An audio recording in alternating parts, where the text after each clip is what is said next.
Should you be buying silver or gold right now?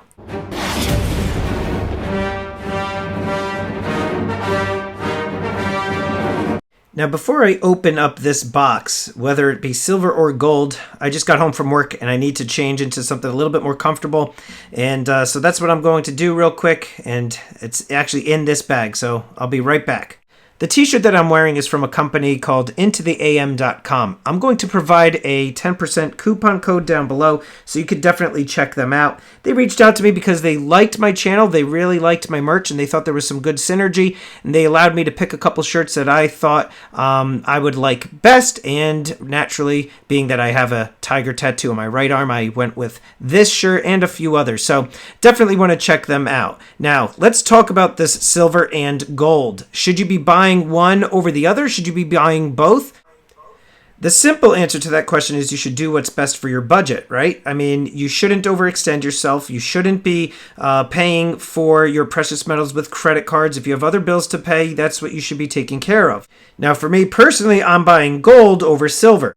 But what I have in this box is silver, okay? And the stuff that's in this box is mainly for flipping, for a profit, so I could grow my stack at a faster rate than I typically would just trying to save my money, working my regular job, and trying to make my either weekly or monthly purchases. So what I'm going to do is I'm going to open up this box, I'm going to show you what I have inside of this box, and I'm going to explain to you what it is that I am doing with these coins. Now, the majority of the coins in this box are going to be for sale. I will feature these on my auction. I'm going to keep one for myself, but the rest are going to be flipped for a profit. I have done this many, many times with many different coins over the course of 100 auctions so far, and this has been a proven method that has worked for me. Now, opening up this box with the helmet on, that's going to be a challenge, but let's see if I could do this without slicing open my fingers. First, I gotta find my knife. I think, oh, here it is. Let's see. All right, gotta find the seam here, and this is actually kind of hard to do wearing this helmet. And let's just get into... This is a lot more challenging. Let me just do it this way with my bare hands. All right, that's a lot easier. Forget the knife, right? Let me just get this thing right out. All right, and okay, so let's see what we got here. We've got... Let's just cut this open. Okay, I believe this is the third in the series black flag coins. A lot of people have already been posting theirs and they've been upset, and I'm kind of curious as to what these are like in hand, and it looks like these are going to be them. Yep, okay, that's them. Why don't we just cut this open? Look at that, without slicing my finger. I am a master. All right, take a look at this thing here. Let's get that focused. What are you guys thinking? Liking it? Not liking it?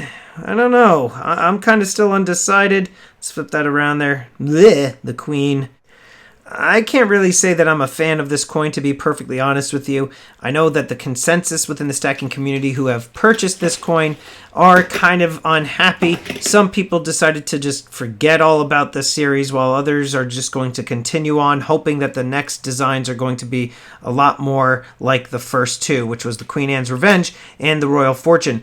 But this is something that, you know, I had to pick up to complete my collection or continue on with my collection. And like I said, even though it's an ugly coin, it's still going to do well in the secondary market because there's going to be people who want to collect this series. So why don't we just take a closer look at this coin, and then I'll tell you my thoughts of whether or not you should be buying silver or gold in general. Now, take a look at this coin here, right? Take a look at this.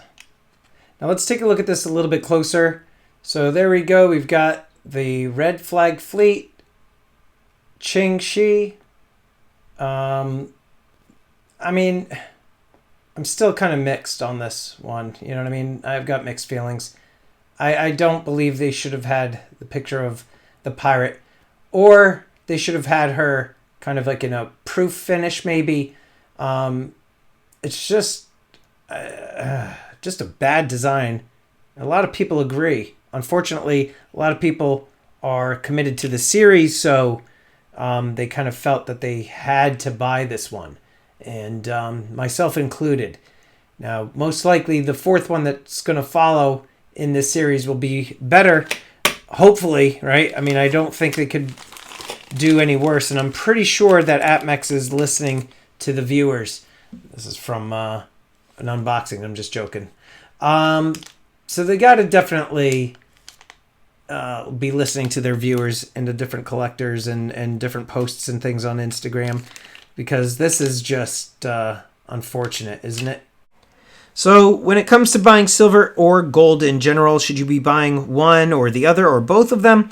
It's my opinion that you should be buying gold right now, not silver, gold. In terms of stacking silver, and when I say stacking, I mean buying it in bulk, buying, several ounces per week, or maybe even like 40, 50 ounces a month at least. That I don't think you should be doing until the prices come down further. Some people think it's not going to happen. Others think it's going to be a few years. Me personally, I am comfortable with stacking gold right now and waiting until those silver spot prices come back down into the low 20s and hopefully maybe even the upper teens. And then at that point, hopefully the premiums will come back down. I mean, that's what I'm hoping for, and that's what I'm actually planning on doing. I'm holding off on stacking silver until that happens, until those prices kind of come back down to in the range or ballpark of what we saw a few years ago. Now, does that mean that the American Silver Eagles are going to be selling again for $18.50 each or $17.50? Maybe, maybe not. Who the heck knows? But I'm not going to be stacking Eagles until those actually come down in price into the low $20 range, $21, $22. Then that's when I'll start buying them again. But right now, I still just cannot justify it. That's why I'm sticking with gold. It's entirely up to you what you do. It depends on your budget, what you're comfortable with. Again, I'm just a guy in a bucket. I'm not a financial advisor, so who the heck am I? And I do want to thank again Into the AM for sponsoring this video. Definitely want to check them out. The link is down below if you want to get 10% off. They have some really cool designs on their website. Hoodies, basic tees, basic hoodies, full print designs. And I would say that the quality is really, really high. It's got a really nice feel to them, and they are true to size. So definitely check them out, and don't forget to use my code if you want to get 10% off. And I just want to quickly thank these elite channel supporters, and if you haven't become a channel member, please check out the awesome perks and join today. With that, I'm the Stacking Stormtrooper. Check out these videos. Until next time, long live the Empire.